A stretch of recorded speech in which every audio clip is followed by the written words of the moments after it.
Kanwil Kemenkumham Babel ikuti BSK Policy Talk secara online. Badan Strategi Kebijakan Hukum dan HAM melaksanakan kegiatan BSK Policy Talk dalam rangka peringatan Hari Bakti Badan Strategi Kebijakan Hukum dan HAM pada Rabu, 21 Februari 2024 yang dihadiri internal Kementerian Hukum dan HAM. Juga komunitas Kumham muda dari seluruh kantor wilayah secara hybrid, Kamis, 22 Februari 2024.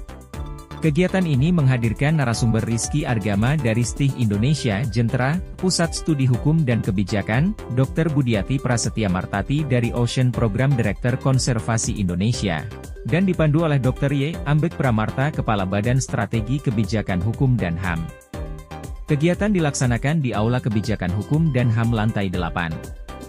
Pada tahun 2022 Indeks Kualitas Kebijakan, IKK, di Kementerian Hukum dan HAM sebesar 25,56 dari skala 100, sedangkan pada tahun 2023 IKK Kementerian Hukum dan HAM digawangi oleh Badan Strategi Kebijakan meroket menjadi 81,04 dari skala 100.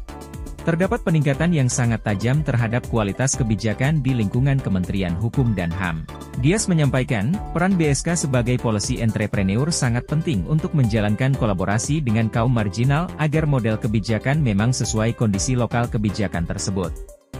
Ambek juga menyampaikan, BSK Kumham akan mendorong kebijakan Kementerian Hukum dan HAM yang partisipatif dengan upaya pemenuhan hak masyarakat untuk didengarkan pendapatnya, dipertimbangkan pendapatnya, dan mendapatkan penjelasan dalam proses kebijakan di lingkungan Kemenkumham.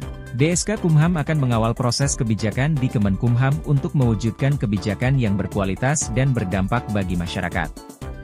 Seluruh proses kebijakan mulai dari agenda setting, pembentukan dan implementasi hingga evaluasi. BSK akan berperan sebagai knowledge entrepreneur yaitu sebagai wadah yang mengelola pengetahuan dari masyarakat akademisi atau knowledge produser lain menjadi kebijakan. Badan Strategi Kebijakan, BSK, Hukum dan HAM tidak hanya sekedar nama, namun merupakan badan yang benar-benar strategis. Harapannya ke depan akan ada kolaborasi dengan pihak-pihak luar untuk menghasilkan kebijakan yang tidak hanya berkualitas namun juga bermanfaat bagi masyarakat luas, ucap Gama sebagai closing statement pada kegiatan ini. Turut mengikuti secara virtual dari kantor wilayah Kementerian Hukum HAM Kepulauan Bangka Belitung yaitu, Kepala Bidang HAM, Suherman, Kepala Subbidang Pengkajian, Litbang, Hukum dan HAM, Poppy Rinavani, Kepala Subbidang Pemajuan HAM, Yulizar, beserta jajaran bidang HAM.